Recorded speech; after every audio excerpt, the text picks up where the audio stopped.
우리 오늘 공부 시작하기 전에 나누고 싶은 것은 오늘이 이제 그리스도의 직분과 지혜에 대해서 배우는데요. 주보를 보시면 오늘이 11번째입니다. 11번째인데 아마 한 3번, 4번 정도 남았는데요. 소규리 문답 반한 겁니다. 상반기, 하반기에 나눠서 할 건데요. 오늘 그런 생각이 들었어요. 야, 도대체 이 시대는 이제 막 예수 그리스도를 믿기로 결심한 사람 혹은 어린 아이들에게 이와 같은 교리를요 그냥 미치도록 가르치는 거잖아요. 야, 이게 어떤 결단이 있어야지 될까? 소교리 문답이 끝나면 대교리 문답이 있거든요. 근데 웨스트민스터 또 신앙고백서도 있고 벨직, 하이델베르크 또 다른 또 신앙고백서들이 많거든요. 야, 이게 어떠한 정신으로 목회를 해야 될까? 오늘 그런 생각이 좀 많이 드네요. 우리 학습 세례식이 진행이 되는데 우리 복음에 대해서 그래도 1시간 마음 다해서 복음을 증거하고요. 또 학습은 1시간, 세례는 2시간 공부하고 세례교인이 되는 거거든요. 그러니까 이제 막 거듭난 분, 이제 막 어린 아이들이 이때 당시에는 교리 공부를 이만큼 하는데 우리는 다 성인이 되어서 세례교인이 되는 과정도 이렇게 짧게 진행되고 또 우리도 이미 신앙생활을 오래 했잖아요. 야, 그러니까 이 시대에 하나님의 말씀을 가르치기를 원하는 어떤 그런 수준, 열정을 생각을 해보면 야, 요즘은 진짜 너무 부족한 것 아닌가라는 생각이 오늘 좀 드네요. 그래서 시작하기 전에 좀 나누면서 여러분 공부하는 거 힘들지만 어렵지만 과거에는 이 과정을 이제 막 거듭난 초신자 어린 아이들이 이 과정을 다 했기 때문에 조금만 더 힘을 내주시면 감사하겠습니다. 아멘이시죠? 좀 어렵긴 하지만 또 시간이 날 때마다 한 번씩 또 한번 읽어보시고 머릿속에 잘 정립을 해주시면 감사하겠고요. 제가 큰 실수를 했습니다. 오늘 타이틀이 그리스도의 직분과 지혜인데 도자가 빠진 거 오늘 제가 와서 보고 깜짝 놀랐습니다. 죄송합니다. 그리스도의 직분과 지혜에 대해서 오늘 배워볼 텐데요. 히브리서 7장 25절 말씀 우리 한 목소리를 한번 같이 읽겠습니다. 시작. 그러므로 자기를 힘입어 하나님께 나아가는 자들을 온전히 구원하실 수 있으니 이는 그가 항상 살아계셔서 그들을 위하여 간구하심이라. 아멘.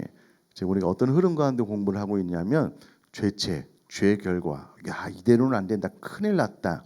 하나님의 해결책으로 중보자 그리스도를 이 땅에 보내주셨는데 그분은 하나님과 사람 두 가지 신성과 인성을 가지신 분이고 죄 없이 태어나신 분으로 이 땅에 우리들의 구속자로 오셨다.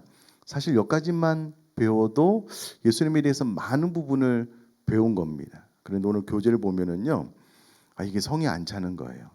그리스도에 대해서 보다 더 명확하게 더 많이 배울 필요가 있다라고 해서 그리스도의 직분과 지혜를 따로 떼어서 또 예수님에 대해서 배우는 시간인데요. 오늘 좀 질문과 대답이 많습니다. 좀 빨리 진행을 해보면요. 23문 그리스도께서 우리 구속자로서 무슨 직분을 행하시나요? 예수님에 대해서 더 배울 게 많다라는 겁니다. 그리고 대답으로 그리스도께서 우리의 구속자로서 선지자와 제사장과 왕의 직분을 행하시되 낮아지시고 높아지신 두 상태에서 하십니다. 라고 대답을 하고 있습니다. 23문은 앞으로 24에서 28문까지 공부할 내용을 소개하는 개요의 역할을 한다라고 알려주고 있습니다. 소개의 문답은 그리스도의 사역을 선지자, 제사장, 왕의 세 직분과 낮아지심과 높아지심의 두 지위로 구체적으로 설명합니다. 한 번 더요. 그리스도의 사역을 선지자, 제사장, 왕의 세 직분과 낮아지심과 높아지심의 두 지위로 구체적으로 설명을 합니다. 이것은 교회가 지난 2000년 동안 그리스도의 사역에 대해서 즉 그리스도께서 오셔서 이 땅에서 어떤 일을 어떻게 하셨는지에 대해 어떻게 하면 치우치지 않게 더 잘 가르치고 전달해 줄 수 있을지 고민한 결과라는 겁니다.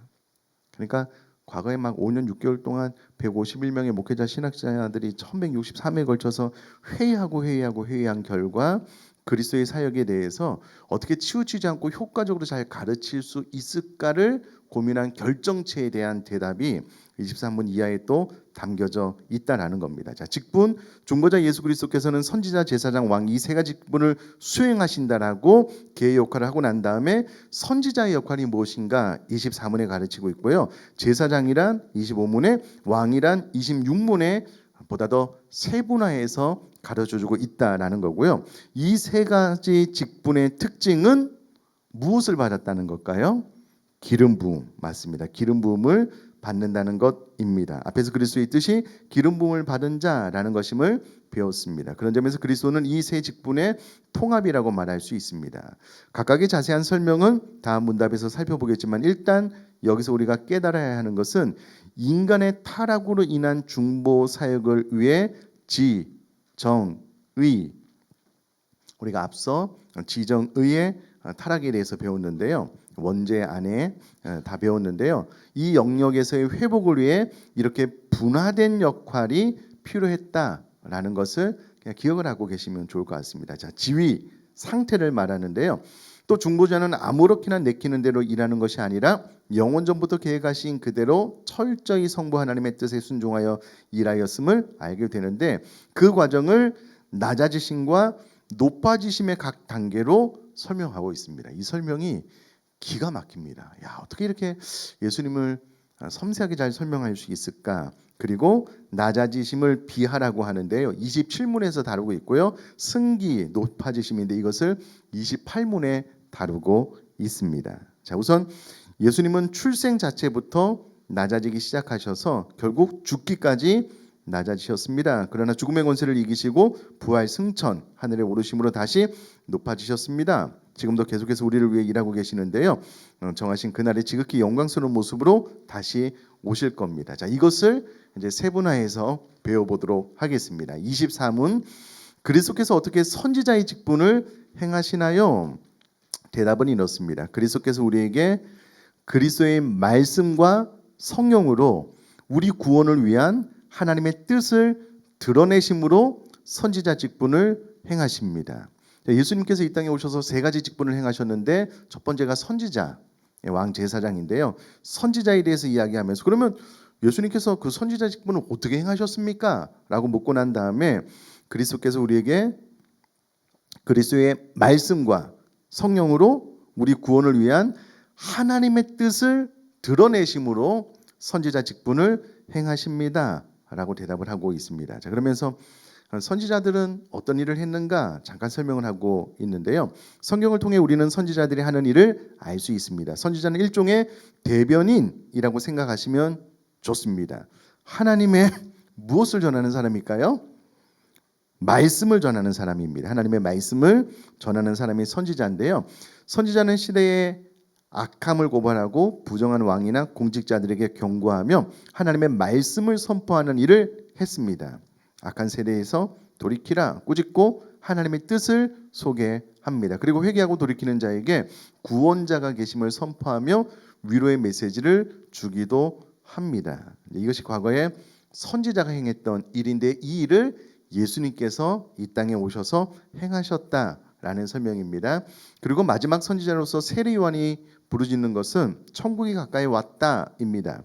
이 모든 가르침들의 핵심이 무엇일까요? 소기를 문답 24문은 이것을 가르쳐 주는데요.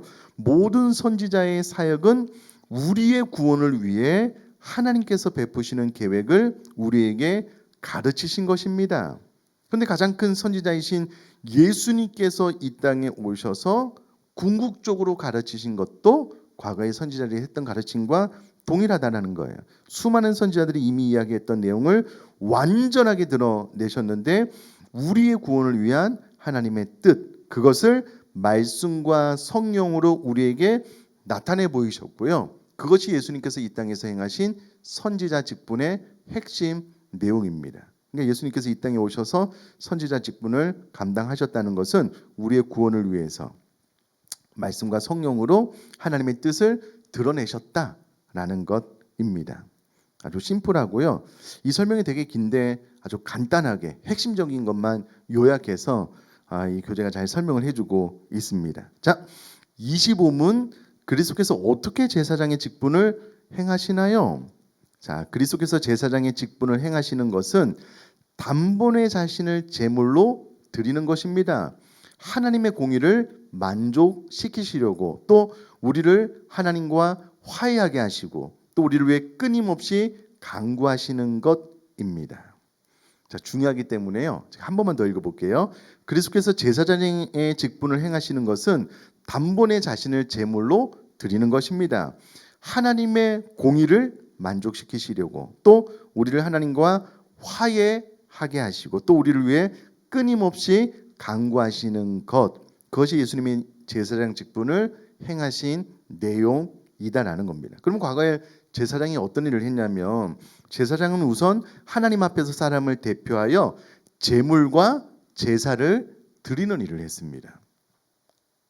이스라엘 백성들이 제물을 가지고 와서 자신의 손으로 안수하면은요, 처음에는 이스라엘 백성이 잡기도 했는데 시간이 지나면서 제사장들이 제물을 잡아서 하나님 앞에 드리게 되었는데요. 제물과 제사를 드리는 일, 그리고 백성들을 위해 중보하는 일을 했습니다. 제사라는 것은 사람이 지은 죄 값을 동물에게 대신 지도록 하는 것인데 죄의 값이 사망이다 보니 제사장들은 동물을 죽여서 그 피를 쏟고 제단에 태워야 했습니다. 백성들이 제물로 양소, 비둘기 등을 가져오면 제사장은 백정보다 더 험한 일을 합니다. 곱게 죽이는 것도 아니고 칼로 찔러 죽여서 안으로 쪼개고 내장을 꺼내고 피를 쏟고 기름을 발라내는 등, 그리고 결국 불태워 제물로 드리게 되는데요. 이렇게 하면서 하나님, 지금 이 동물들이 죽습니다. 용서해 주세요 라는 식으로 자신의 죄에 대한 용서를 구합니다. 사실은 그 죄를 지은 당사자가 죽어야 하는데 그 대신에 제물이 된 동물을 끔찍하게 죽여서 하나님 앞에 드림으로 죄를 용서해 달라고 하는 것입니다. 이것이 과거에 제사장들이 했던 일이고요. 이 일을 예수님께서 이 땅에 오셔서 똑같이 제사장 직무를 감당하셨는데 간구하심, 중보의 역할을 했거든요. 지금도 끊임없이 하나님 보좌 우편에 앉으셔서 중보하고 계시고요. 화해하게 하심, 예수님께서 십자가에 위해 본인이 제물 되시고 그 결과로 우리를 하나님과 화해하게 하셨다. 과거에 제사장들 그 일을 했는데 예수님께서 그 일을 했다라는 거고요. 하나님의 공의를 완전히 만족시키심, 자기 자신을 제물로 드림으로, 그러니까 예수님이 제사장 직무를 이렇게 감당하셨다라는 겁니다. 자, 3페이지로 넘어가서요. 이것은 매번 끊임없이 반복되는 일입니다. 왜냐하면 동물의 피로는 우리 죄를 완전하게 용서할 수 없기 때문입니다. 단순히 동물을 대신 죽이는 행동으로는 근본적인 문제를 해결할 수 없고 하나님의 공의를 만족시킬 수 없는 것입니다. 이것이 과거에 했던 제사장들의 직무의 한계였다라는 거예요. 그러나 그리스도의 죽음을 통해서 모든 인류의 죄, 문제를 단번에 해결하셨습니다. 예수님 십자가에서 몸이 찢기고 피를 흘리심으로 하나님의 공의를 완전히 만족시키셨습니다. 다른 제사장이 더 이상 필요 없는 완전한 제사장이십니다. 따지고 보면 하나님 자신이 제물로 오셔버린 것입니다. 인간이 죽어야 할 것을 어찌 보면 예수님이 대신 죽으심으로 그렇게 죽기까지 우리를 사랑하신 것입니다. 예수님은 단번에 자신을 제물로 드려 하나님의 공의를 만족시키셨고 우리를 하나님과 화목하게 하시고 지금은 우리를 위해 끊임없이 간구하시는 것입니다. 예수님이 이렇게 제사장 직분을 행하셨고 지금도 행하고 계십니다. 아멘. 저는 예수님께서 이 땅에 오셔서 자신을 단번에 제물로 드리셨고요. 이 십자가의 제물 대심 희생을 통해 하나님의 공의를 만족시키셨고요. 예수님의 보혈로 우리 죄가 용서함 받으니 예수님께서 우리와 하나님을 화목하게 하셨다. 그리고 지금은 하나님 보좌 우편에서 우리를 위해 끊임없이 간구하고 계시는데 이것이 예수님께서 이 땅에 오셔서 또 지금도 감당하고 계시는 제사장의 직분, 그 역할이다라고 아주 또 또렷하게 아주 심플하고 명확하게 설명을 해주고 있습니다. 자, 세 번째는 26문 그리스도께서 어떻게 왕의 직분을 행하시나요? 라는 질문인데요. 그리스도께서 왕의 직분을 행하시는 것은 우리를 그분께 복종케 하시고 하나님께 복종케 하시고 우리를 다스리고 보호하시고 그와 우리의 모든 원수를 막고 이기시는 것입니다. 자, 설명을 보면은요. 하나님은 이스라엘을 하필 열강의 틈바구니에 두셔서 날이면 날마다 전쟁을 하도록 하심으로써 왕의 역할을 부각시켰습니다. 그러니까 이스라엘 백성들로 하여금 우리에게도 왕이 필요하다라는 것을 삶으로 각인시켜 주셨다라는 건데요. 툭하면 블레셋이 침략하고 암몬이 위협하고 바벨론, 메대, 바사, 애굽 등 초강대국의 틈바구니 안에서 바람잘 날이 없는 참 고단한 역사를 이스라엘 백성들이 가지고 있거든요. 결국 이스라엘의 왕들은 하나님의 말씀대로 행하지 않고 나라가 망하여 온 백성이 포로로 끌려가 고생을 하게 되는데 그런 경험을 통해 이스라엘은 하나님의 나라를 회복시킬 진정한 왕을 기다리게 됩니다. 근데 문제는 언젠가 제대로 된 왕이 오시면 우리는 압제에서 해방되어 로마보다도 강한 나라가 될 거야라는 메시아 사상이 강해진 거예요. 왕이 필요하긴 한데 그 왕이 하나님으로 가지 않고요. 세상 왕들보다 더 강력한 왕이 임하여서 우리를 압제로부터 해방시켜주는 사실은 좀 잘못된 메시아관을 좀 갖게 되기는 했는데요. 자, 어찌되었거나 그러나 그리스도께서 세우신 나라는 그들의 기대와 달랐습니다. 왕이 시대 세상의 왕직에 제한되지 않고 초월하여 그 위에 있는 나라를 세우셨습니다. 하나님의 나라. 그것이 바로 택함 받은 백성의 모임 교회입니다. 예수님은 왕으로서 오늘날 택한 자의 마음과 삶 속에서 구원의 은혜를 베푸시고 그리스도께 순종하게 하십니다. 십자가의 은혜로 말미암아 자발적으로 하나님께 복종케 하십니다. 또한 우리를 다스리시고 무엇을 하실까요? 보호하십니다. 다스리심은 섭리에서 이미 배웠는데요. 모든 환난과 핍박에서 우리를 보호하십니다. 참으로 낮의 해와 밤의 달이 우리를 상하지 않도록 하시고 모든 어려움 속에서 우리들의 믿음을 지키고 계십니다. 결국 예수님은 우리의 모든 원수와 싸워 이미 이기셨고 지금도 우리로 이기게 하시며 다시금 오시는 재림으로 모든 원수를 멸하심으로 완전한 승리를 우리에게 주실 것입니다. 자, 이것이 예수님의 왕으로서의 사역이다라는 겁니다. 참 감사한 것은요. 우리를 그분께 복종케 하시는데 강압적으로 하지 않으시고 예수님께서 십자가에서 자기 희생을 통해서 정말 십자가 은혜를 받은 사람은 그 은혜에 감사해서 자발적으로 하나님 앞에 복종케 하셨고요. 여전히 예수님은 왕으로 우리를 다스리고 보호하고 또 그와 우리의 모든 원수를 막고 또 원수와 싸워서 이기고 계시는 왕의 직분을 지금도 잘 감당하고 계시다라는 겁니다. 사랑하는 성도님들, 이 26문을 가만히 생각을 해보면은요, 그럼 정말 예수님이 우리의 왕으로 믿어지시고 신뢰가 되셔요? 여러분, 왕은요 백성들을 위해서 자신의 생명을 던질 뿐만 아니라 왕의 권세의 능력으로 백성들을 보호하시잖아요. 하나님께서 우리를 눈동자같이 지키시고 보호하신대요. 여러분 TV 프로에서 여러분 그런 거 보신 적 있죠? 뭐 운동 선수들이 이게 앞에 이제 그 유리 같은 거 막아놓고요. 여기서 이제 공 같은 거 이렇게 눈으로 확 던져요. 그럼 눈을 감냐 안 감냐 이제 테스트 하잖아요. 그래서 막 탁 나는 운동을 했기 때문에 막 눈을 안 감아요. 막 말하다가 확 던지면 자기도 모르게 눈을 감잖아요. 이 보호 본능이에요. 자기 눈은 본능적으로 보호를 하게 돼 있습니다. 하나님께서 우리를 어떻게 지키신다고요? 눈동자같이 지키신대요. 단 한순간도 예 없이 우리를 다스리고 지키시고 보호하시는 일을 예수님께서 왕으로 하고 계신다는 거예요. 사실 여러분 이게 아무것도 아닌 것 같지만 이게 어릴 때부터 머리에 딱 각인되고 믿어지잖아요. 하나님은 말씀으로 지금까지 배운 바에 의해서 말씀으로 온 세상을 창조하신 분인데 하나님 나의 왕이시네? 하나님 나를 눈동자같이 지키시고 보호하신데 그분은 졸지도 주무시지도 않으신데 완벽한 다스림과 통치 보존을 하고 계신데 이걸 어릴 때부터 쭉 빼고 딱 각인되잖아요. 그러면 바르게 배우고 바른 믿음이 있으면 세상이 그렇게 두려울까요? 그럼 세상이 그렇게 무서울까요? 어떻게 생각하셔요? 제가 오늘 금요일날 생명의 삶 본문 이제 녹음을 했는데요. 참 다윗은 너무 놀라운 것 같아요.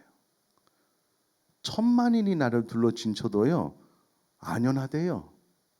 여러분 예를 들어서 훈련된 10,000만 군사가 오늘 우리 성경 공부하는데 뭐 도단성을 에워싸도 여기 다 둘러싸서 이제 우리를 죽이겠다고 하면 협박하고 있다라고 한번 생각을 해보셔요.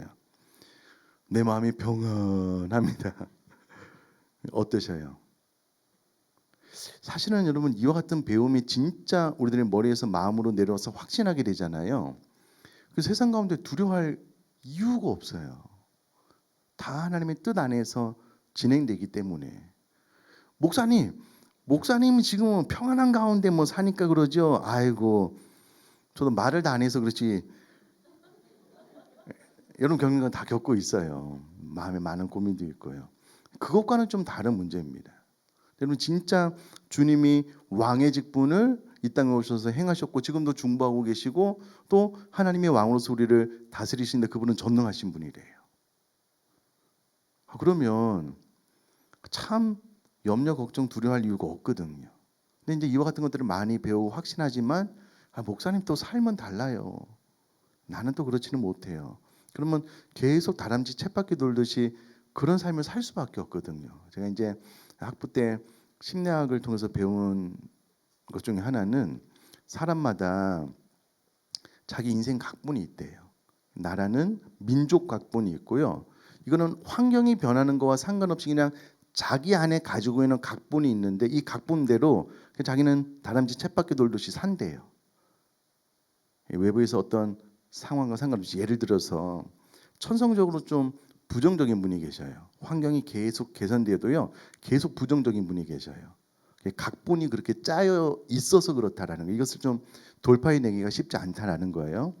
그러면 이와 같은 말씀이 들어오면 말씀으로 그 모든 것들을 막 기경하듯 뒤집어 엎어가지고 이제 부정적인 생각을 몰아내고 하나님의 다스림과 통치. 예를 들어서 여호수아 갈렙처럼 10명이 부정적으로 이야기를 해도 가나안 땅은 우리 밥입니다. 하나님이 함께 하시면 아무것도 아닙니다. 이렇게 의식이 바뀌어야 되는데 신앙생활 오래도 잘 안 바뀌는 거예요. 그래서 이와 같은 교리 공부는요 어릴 때부터 하는 게 좋은 것 같아요. 어릴 때부터 체계적으로 해서 이게 마음에 확 믿어지면은요 와 진짜 여호수아 갈렙처럼 그런 세대로 자라난다고 생각을 해보면 막 심장이 뛰지 않으셔요? 근데 이제 그 삶을 우리가 보여줘야 되잖아요. 이런 것들을 공부하면서 그냥 그렇대 뭐 주님이 그냥 왕의 직분을 감당하셨대 이게 아니고요. 정말 그렇다면 이게 믿어진다면 그리고 지금도 그분이 우리를 위해서 중보하고 계시다면 여러분 돌파해내지 못할 문제는 없거든요.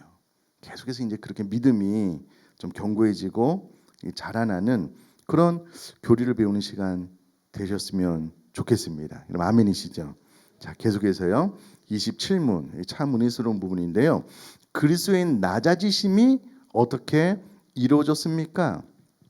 그리스도의 낮아지심은 그의 출생과 더욱이 낮은 신분으로 나신 것과 율법 아래 복종하시고 이생에서의 비참과 하나님의 진노와 십자가에서의 저주의 죽음을 받으시고 장사되어 얼마 동안 죽음의 권세 아래 거하신 것입니다. 이것이 예수님의 자기 비하 낮아지심이다라는 거예요. 하나 둘씩 살펴보면은요. 하나님이 인간의 몸을 입고 이 땅에 오신 분이 예수님이신데 이 땅에 출생부터 낮아지셨어요. 일단 신이 인간의 몸으로 오셨다는 것 그 자체가 낮아진 겁니다. 여러분 집에 애완동물 키우시는 분들 계실 텐데요. 너무 사랑스럽고 막 가족 같은 게 아니고 가족이지요. 그지요? 근데 그 가족이 심장병에 걸렸어요. 그 가족이. 여러분 심장 내줄 수 있을까요?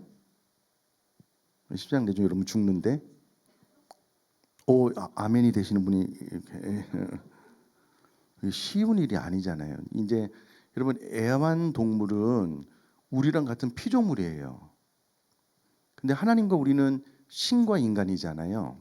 근데 신이신 그분이 피조물인 우리 사람을 구원하기 위해서 인간의 몸으로 출생한 것 자체가 비한 거예요. 낮아지심인 거예요.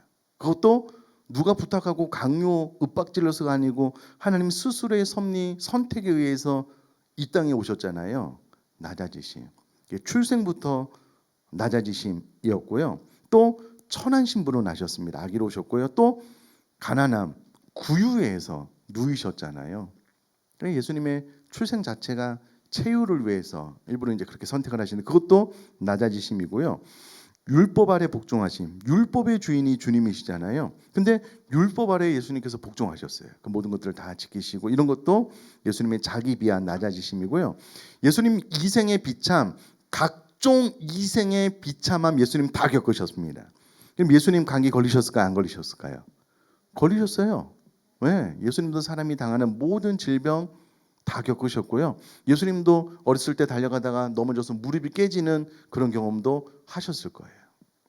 다 예수님의 자기 비하이거든요.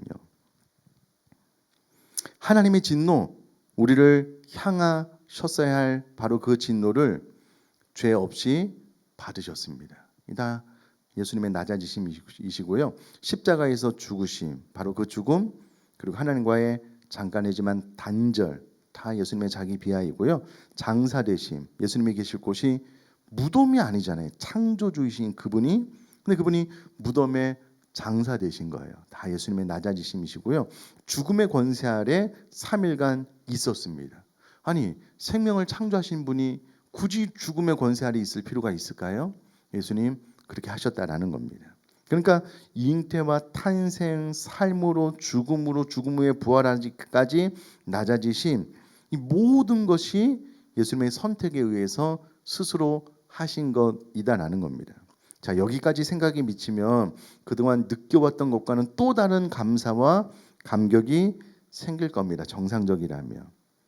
그렇게까지 낮아지심을 보여주신 이유가 도대체 무엇입니까? 우리 사랑 채울도 있지만 자, 고린도서 5장 15절 말씀 같이 한번 읽겠습니다. 시작.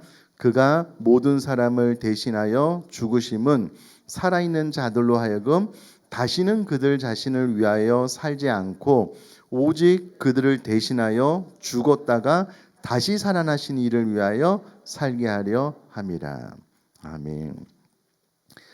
자, 우리가 배우는 소교리 문답보다 이제 더 큰 웨스트민스터 신앙고백서 8장에 보면 이와 같은 설명이 있는데요. 이 직분을 주 예수께서는 아주 기꺼이 맡으셨으며 이 직분을 이행하기 위하여 그는 율법 아래 태어나셨고 율법을 온전히 성취하셨으며 자신의 영혼이 가장 극심한 고뇌들을 직접 겪으셨으며 그의 몸으로는 가장 아픈 고통을 당하셨고 십자가에 못 박혀 죽으시고 장사되어 사망의 권세 아래 있었으나 결코 썩지 않으셨다. 이 모든 것들을 예수님이 스스로 선택하신 이다라는 겁니다. 우리를 사랑해서 구원하시기 위해서 무엇보다도 채율 우리를 위로해 주시기 위해서 뭐라고 더 할 말이 없습니다. 이 마음을 그저 감사라는 단어로 표현할 수밖에 없는 우리 언어의 한계를 탓할 뿐입니다. 여러분 요즘은 그렇지 않은데요. 과거에 이제 선교지에 가면 대부분 우리 한국보다 더 높은 문화권으로 가는 예는 흔하지 않아요. 대부분 한국보다 낮은 문화권으로 가게 되거든요. 저도 네팔도 그렇고 태국도 이렇게 여러 번 다니면서 이제 잊을 수 없었던 장면 가운데 하나는 지금도 네팔은 음식을 손으로 먹어요. 손으로 먹어요.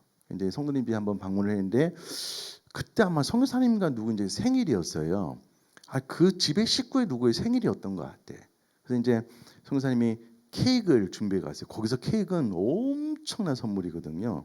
아주 큰 기쁨의 선물이거든요. 너무 고맙고 감사해서 하나님 앞에 기도를 다 드리고 난 다음에 케이크를 먹는 시간이잖아요. 그분이 케이크를 손으로 탁 떠가지고요 성교사님에게 줘요. 어떻게 줬을까요? 손으로 줘요. 이렇게 먹어요. 그리고 그 손으로 케이크를 탁 집어요. 그렇게 또 줘요. 착착착착 먹다가 이제 제 순서가 이제 거의 다가왔어요. 순간 그 선교제 갔으니까 받아 먹어야지. 그냥 뭐 이 손이 사람 여러 입 안에 그냥 막 들어갔다 나왔다 했지만 받아 먹어야지. 막 부들부들 떨면서 결심하고 있는 순간 이제 그분들도 이제 한국 문화를 아니까 그거를 그릇에 해서 숟가락을 주시더라고요. 저는 숟가락으로 먹었어요. 그래도 그렇게 주시니까. 그럼 그것도 쉽지 않아요. 그것도 쉽지 않아요. 쉽지 않아요. 하나님이신 그분이 창조주이시잖아요.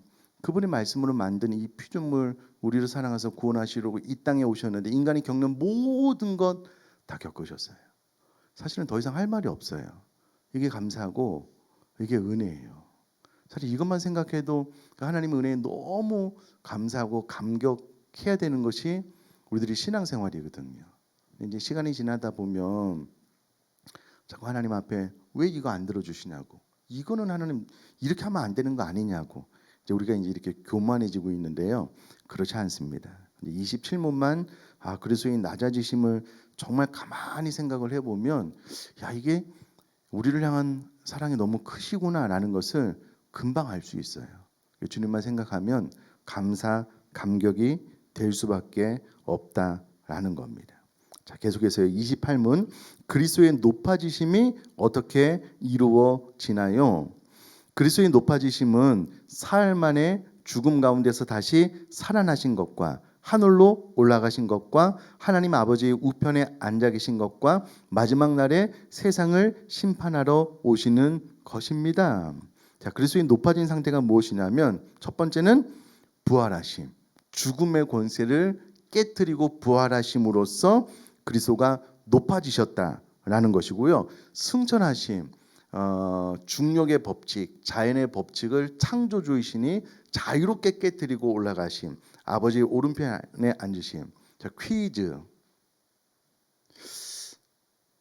예수님이 하나님 보좌 우편에 앉아 계시다고 했는데 우리가 봤을 때 예수님 보좌 우편일까요? 하나님 기준으로 보좌 우편일까요? 생각해 보신 적 있으셔요? 네. 우리가 봤을 때 하나님 보좌 우편에 예수님 앉아 계실까요? 아니면 하나님 기준으로 하나님 오른편에 예수님 앉아 계실까요? 그러셔요? 확신하실 수 있으셔요? 네. 답은 없어요. 몰라요. 몰라요. 그럴 것이다라고 생각을 하는데요. 정확하게 이게 뭐 그렇다라고 이렇게 말하는 데는 하여튼 제가 배운 바에 의하면 찾아본 바에는 없더라고요. 근데 통상적으로 이제 하나님 보좌를 기준으로 우편에 앉아 계신다라고 이야기를 하는데요. 자, 어찌되었건 세상을 심판하러 재림하시는 것, 이것을 좀 세부적으로 설명을 해보면은요. 부활. 자, 5페이지 보시면은요. 부활은 그리스도께서 장사된 지 사흘 만에 그의 권능으로 죽은 자 가운데서 다시 살아나신 것입니다. 핵심이 무엇일까요? 죽음에 대한 승리를 의미합니다. 죄의 결과가 죽음이잖아요. 그런데 예수님은 죽음으로부터 부활을 성취해야만 구원자가 되시니 그렇게 피값으로 하나님의 공의를 만족해야 했는데요. 그리스도는 닫혔던 죽음의 세계의 문들을 그의 명령에 따라 그의 권능으로 열어버리셨습니다. 죽음에 대한 승리를 통하여 하나님 주님께서 높아지시게 되었다라는 말이고, 또한 이 부활은 육체의 부활이기도 합니다. 영적인 부활로는 불충분합니다. 전인 곧 영과 육을 가진 인간은 완전한 하나님이자 완전한 인간이신 그리스도의 부활로 인해 죽음의 권세로부터 해방되었습니다. 그리스도의 부활로 그분은 메시아직을 증명하셨습니다. 그리고 그리스도의 부활은 그의 교회와 온 세계를 위한 구원입니다. 부활로 그가 스스로 의롭게 되었고 우리도 그 안에서 그와 더불어 의롭게 되었습니다. 그의 죽음에서 부활은 우리의 무죄에 대한 공적 선포인 셈이지요. 이제 그리스도 안에 있는 자들에게는 진노나 정죄가 없습니다. 여러분, 죽음은 죄의 결과인데요. 예수님께서 죄가 없으시고 하나님의 아들이시고 권능이 있으셨기 때문에 죽음에서 부활해 버리셨어요. 그러니까 죽음으로부터 살아나심으로 죽음에 대한 승리. 여러분, 사단이 우리를 공격하는 가장 핵심적인 공격 가운데 하나가 뭐냐면 죽음에 대한 공포이거든요. 근데 주님께서 죽었다가 부활하심으로 죽음의 권세를 이기셨기 때문에 그 많은 순교자들이 죽으면서 나는 죽으면 더 좋은 천국 가요.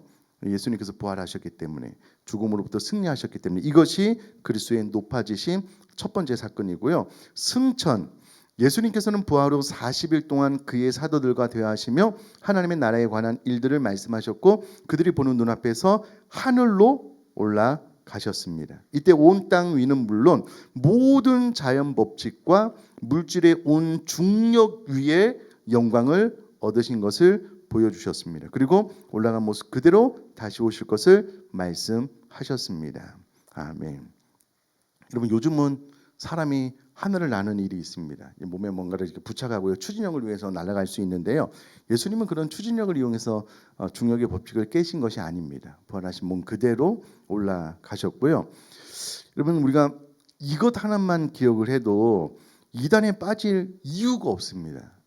여러분 예수님께서 승천하실 때에 정확하게 이렇게 이야기를 하셨어요. 너희들이 올라가심 그대로 내가 내려오는 것을 볼 것이다. 그러면 여러분 이 땅에서 내가 예수라고 주장하는 사람들은 성경에 말하는 예수님이 맞다면 어떻게 이 땅에 오셨어야 됐어요? 올라가신 그대로 내려오셨어야 됐어요. 그런 분이 한 분도 없습니다. 다 거짓이에요. 요거 하나만 알아도 이단에 빠지지 않아요. 다 출생을 통해서 이 땅에 와서 내가 뭐 예수다 이렇게 이야기를 하지요. 예수님은 올라가신 그대로 내려올 거라고 이미 성경에 기록을 해놨어요. 그러면 그렇게 내려오시면은 예수다 이렇게 생각을 해볼 수가 있는데 그런 분이 한 분도 없어요. 다 거짓입니다. 어찌됐건 예수님은 승천하심으로 그리스도의 높아지심을 보여주셨고요. 우편에 앉아 계심 그리스도가 하나님의 오른편에 앉아 계시다는 것이 뜻하는 바는 무엇일까요? 그것은 아버지 하나님의 최고의 총애를 받으시는 자리, 하나님의 보좌 오른편, 하나님 곁 가장 높은 자리가 그리스도의 자리란 것이고 권능의 왕권을 가지고 계시며 그곳에서 우리를 위해 중보하고 계신다는 것입니다. 하나님 보좌 우편에 앉아 계신 것이 그리스도의 높아지심이시고요. 또 다시 오심, 그의 높아지심은 그가 다시 오실 때 완벽하게 분명히 드러납니다. 주의 날 크고 두려운 날이 임하게 되면 주님은 그 백성에게 자비를 베푸시고 반면에 그의 적들을 심판하실 것입니다. 주의 백성들에게는 자비를 베푸시고요. 반면에 그의 적들을 심판하실 것입니다. 예언대로 메시아는 구속과 심판의 목적으로 오셔야 했었습니다. 다시 오시면 공의로 세상을 심판하실 것입니다. 자, 이것이 이제 23문부터 28문까지고요. 여러분 이렇게 5페이지 이하 6페이지까지 쭉 보시면 자, 그러니까 이게 당대에 이렇게 151명의 신학자분들이 어떻게 하면은 예수님을 무엇 하나 부족함 없이 잘 설명할 수 있을까라는 것을 고민하다가 지난주에 중보자 그리스도 그리고 오늘 우리가 보는 이 내용을 통하여 예수님에 대해서 설명을 해놓고 있기 때문에 그래도 요 정도만 알고 있으면 그래도 예수님의 사역에 대해서 편견 없이 부족함 없이 기본적인 것은 이해했다라고 생각을 하시면 될 것 같습니다. 자, 오늘도 배우신다고 수고 많으셨고요. 이 시간에 한번 통성으로 기도하고 싶은 것은 다른 것들은 이제 이론적으로 이렇게 다 배워서 머리로 가슴으로 내려와서 야, 참 감사하다라고 되는데요. 저는 개인적으로 예수님의 자기 비하를 좀 묵상해 보면 참 감사한 것 같아요. 하나님이신 그분이 예수님이 되셔서 자발적으로 이 땅에 오셔서 낮고 천한 모든 것들을 다 감당하셨는데 그것도 전에 제가 체율이라는 설교를 통해서 우리 사람을 조금이라도 더 이해하고 공감하고 위로자 되기 위해서 예수님께서 이 땅에 오셔서 사람이 감당할 수 있는 모든 고난들을 다 감당하셨거든요. 그러니 이것이 하나님의 은혜와 사랑이 아니고 무엇이겠습니까? 그럼 우리들이 신앙생활을 할 때에 이 은혜를 좀 잃어버리지 않고 내 마음속에 늘 주님의 은혜에 대한 감사, 또 그 사랑을 고백하면서 살아갈 수 있는 그리스도인 그리고 이 교리들이 우리들의 신앙의 체계를 보다 더 명확하게 세워서 견고하게 세워져가는 신앙이 될 수 있도록 주신 말씀 붙잡고요. 우리 한 1분 정도만 통성으로 기도하고 제가 마무리 기도하도록 하겠습니다. 기도하겠습니다.